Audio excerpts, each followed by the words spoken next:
Merci Erickson. 60 ans que nous nous définissons en fonction de critères qui nous sont étrangers. Régime pluraliste, régime de parti unique, régime libéral, régime communiste, régime socialiste, mais où est le régime adapté aux pays africains dans tout cela?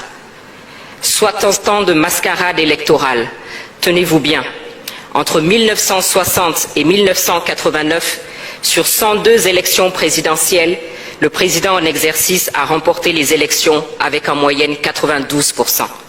Les partis du pouvoir ont obtenu en moyenne 83% des voix. Et dans 29 pays sur 47 en Afrique, les partis d'opposition n'ont jamais été représentés. Et nous parlons de démocratie. Plus de 60 ans d'instabilité.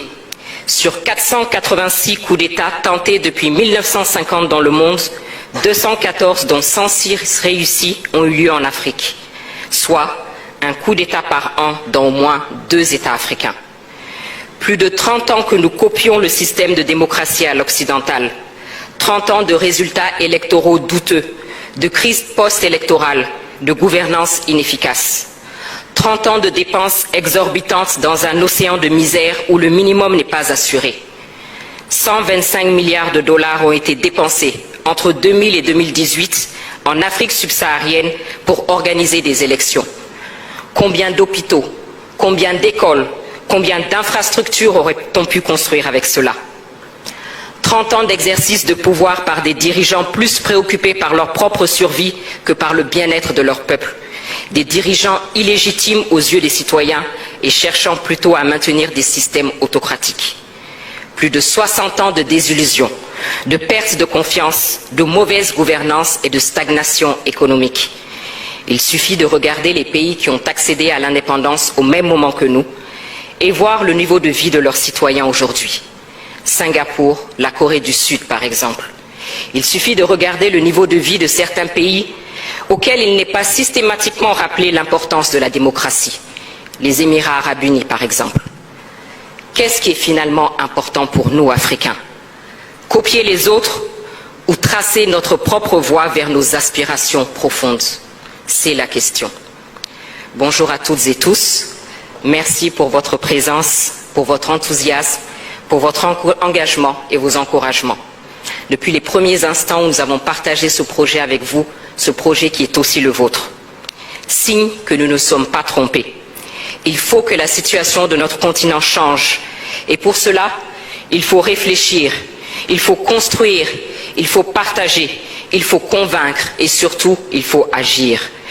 Car si nous ne le faisons pas, personne ne viendra le faire à notre place. Je viens de vous décrire la situation qui est inacceptable. Illégitimité, rupture constitutionnelle, 3e mandat, crise politique, absence de décollage économique inclusif. Le système de gouvernance n'est pas adapté, c'est un fait. Les modèles plaqués ne fonctionnent pas.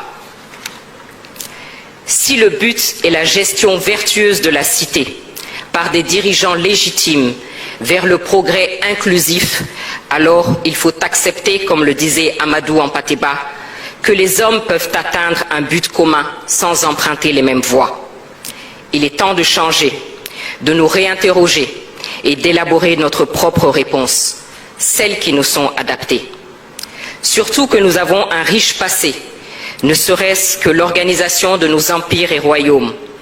Et n'oublions pas de rappeler à ceux qui sont prompts à la dénonciation à géométrie variable de la question des droits de l'homme que nous, Africains, avons été les premiers à proclamer les droits de l'homme et du citoyen dans la charte du Mandé de 1236.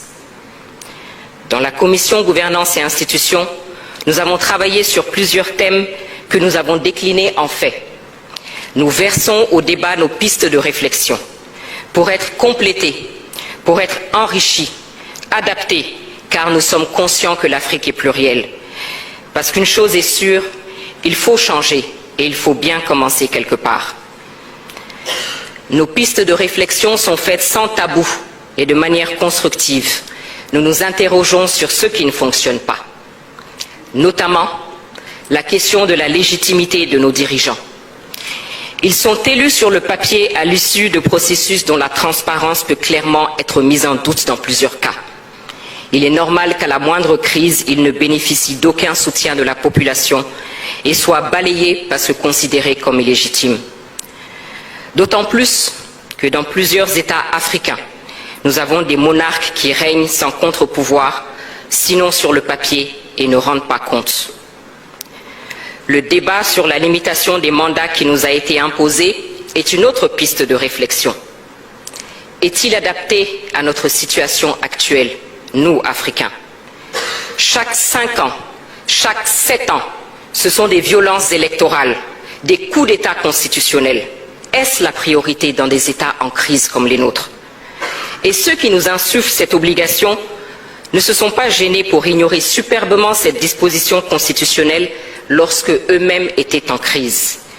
Souvenez-vous du président Roosevelt des États-Unis, élu pour 4 mandats, et je ne parle pas du général de Gaulle, président de 1958 à 1969. Nous voyons tous la situation de nos États. Pourquoi ne pas dépasser ce débat et se poser les vraies questions qui sont: comment désigner des dirigeants qui gouverneront et travailleront uniquement au service d'une vision partagée? Autrement dit, qu'est-ce qui est important pour nous, Africains? Est-ce que ce n'est pas ce qu'on fait du mandat et non sa durée? Et face à un dirigeant dont le pouvoir dévie, il faut avec responsabilité réfléchir aux mécanismes de destitution, des mécanismes connus de tous et encadrés. Parce qu'actuellement, vous l'aurez constaté, le mode de destitution le plus utilisé est le coup d'État. Les coups d'État, parlons-en. Un proverbe malien dit qu'après une chute, ne t'intéresse pas au lieu de ta chute, mais à ceux qui t'a fait tomber. Au-delà des condamnations quasi automatiques, ne faut-il pas s'interroger sur la cause de ces coups d'État?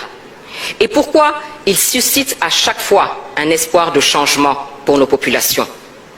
Mais également, ne faut-il pas que nous arrêtions les faux fuyants et que nous considérions la question de l'armée, qui est clairement un acteur à part entière dont il faut définir le rôle? À côté de nos dirigeants, la question des acteurs de la gestion de la cité, le citoyen, la société civile et les partis politiques est aussi une piste de réflexion. Le citoyen a voix au chapitre uniquement au moment des élections. Nos sociétés civiles sont moribondes ou devenues des instruments aux mains des puissances étrangères. Et les partis politiques voient leur nombre exploser et sont souvent devenus des moyens d'accéder aux postes ministériels ou autres avantages plutôt que de participer à faire avancer le débat. J'ai parlé de légitimité tout à l'heure. Justement, ceux qui en bénéficient sont nos légitimités traditionnelles, dont la place est connue, acceptée, respectée de tous. Ne devrions-nous pas leur redonner leur place, les remettre au centre, à équidistance des jeux politiques et assurer leur indépendance financière? Ces pistes de réflexion sur lesquelles nous travaillons concernent donc nos institutions internes, bien entendu, mais cela est valable pour nos institutions régionales et sous-régionales. En zone francophone, les résultats de ces institutions sont plus que mitigés quand elles ne sont pas sous la coupe d'influences et d'agendas étrangers. Sinon, comment expliquer que les décisions de ces institutions dites africaines soient annoncées depuis une capitale européenne? Ou alors que les chefs d'État de ces institutions soient invités par un chef d'État européen à tenir leur sommet dans une ville américaine? Qui paye commande? Parvenir à l'indépendance financière de ces institutions est donc une question cruciale. Ces pays qui tentent de nous imposer leur agenda ont tous leur politique africaine, alors que clairement, nous-mêmes ne parvenons pas à bâtir une politique africaine commune digne de ce nom, et encore moins une politique africaine du monde. Le dénominateur commun à toutes ces pistes que je viens d'évoquer est la prise de conscience et le sens de la responsabilité. Pour Patrice Lumumba, l'Afrique écrira sa propre histoire. Le temps est venu.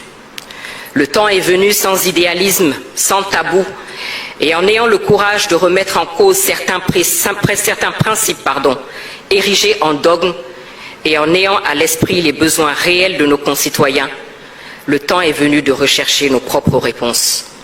Et c'est ce que nous essayons de faire parce que personne ne viendra le faire à notre place. Je vous remercie.